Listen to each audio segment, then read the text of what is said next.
Hey, it's Christopher J. Wesley. I just wanted to give a little demonstration of what I'm talking about in space exploration. So I'll give you an actual demonstration of how you can apply this concept to give you something to do in between watching movies and Skyping with family and friends as sort of a way of getting to know the space around you in a different way, looking at the space around you as in through the eyes of wonder, I guess is probably the best way to explain it. I mean, since we don't know how long we're going to be at home, it might be beneficial to actually be able to look at our homes in different ways, find new ways to experience it, make it less boring, less routine.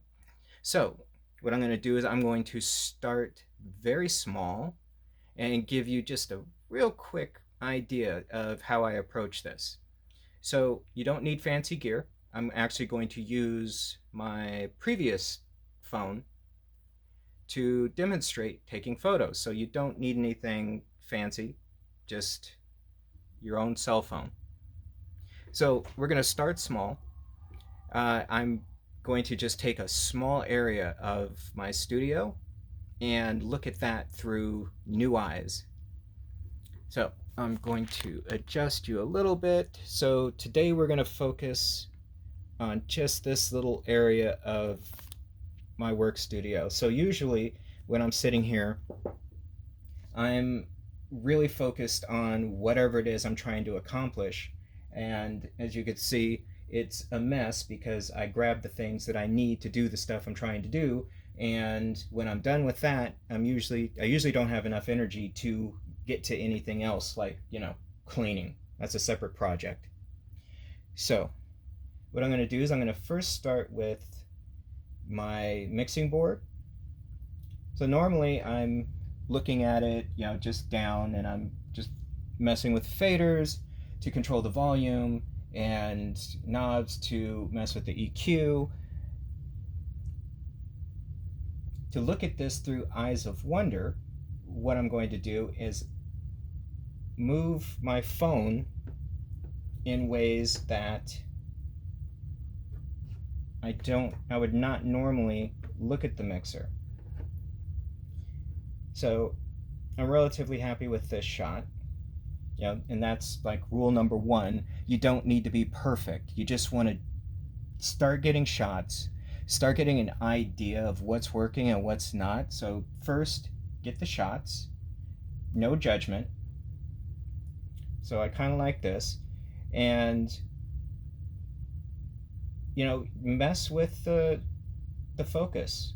So instead of focusing on the knobs that are closest to my phone, I'm focused a little further down around this area right here. And we take the shot. I'll move it around a little bit. Again, I'm messing with the focus.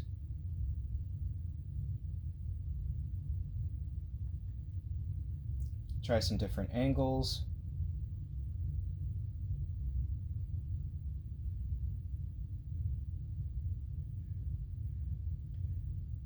And so some of the knobs are different colors.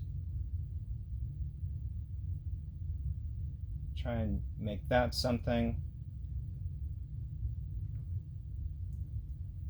And let's flip the phone, look back in the other direction.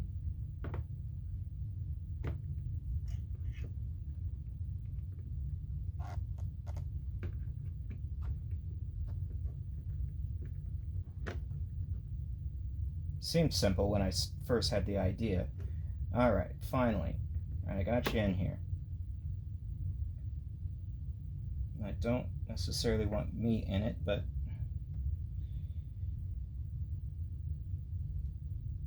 let's try that.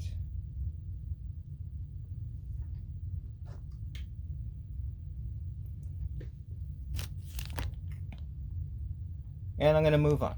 So I'm going to try something. Try a different little thing.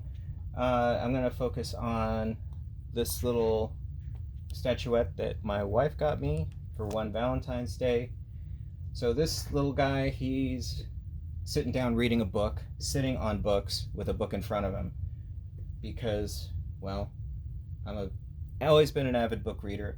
When my wife and I got married, one of the first things we had to do was get rid of some of the books we had because we didn't have room for all of the books between us that we owned. So I found a new owner for like 3 boxes of books that I got rid of or gave away. So I'm going to focus on this guy. So think in terms of not looking at things the way you would normally, not the normal height that you see them. So, like, think go low or shoot from high, shoot from on high. So, like, looking up at him.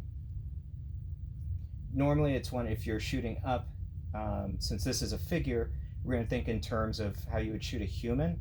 So when you're looking up, that's kind of like a shot of power. It indicates like looking up at, say, an authority figure. Looking down is typically considered like, well, looking down on a person is the opposite of giving someone authority visually. But let's see what kind of shots we can get from that.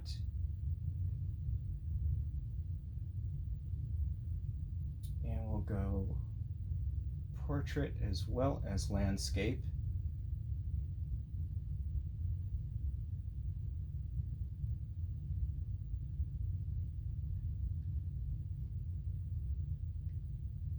So, and feel free to zoom in, zoom out, whatever it takes to get the shot. So, like with this,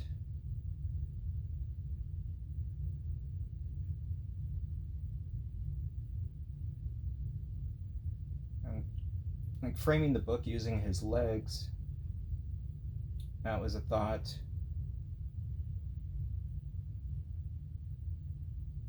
Various shots are not, no, they're not amazing. But again, it's like I said, what you want to do is just experiment. This is your project. You don't have to show anybody in the world what you're creating. It's just to give yourself a sense of control, because this is one thing in this world of uncertainty that you actually have agency over. This is something that gives you, kind of empowers you. So let's try him from the side.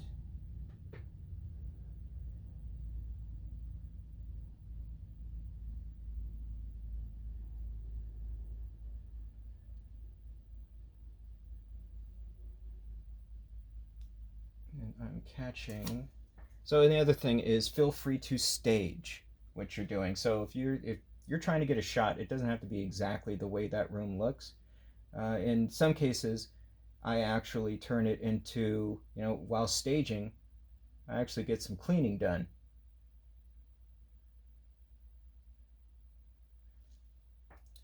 So I'm going to actually upload these shots and give you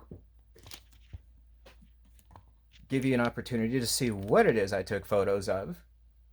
And hopefully this will spark some ideas for you, give you some inspiration, and most importantly, free you up to maybe look at the environment that you're spending all your days in a new light, and maybe even a new sense of gratitude for what you have. All right, I'm Christopher J. Wesley again, and be safe.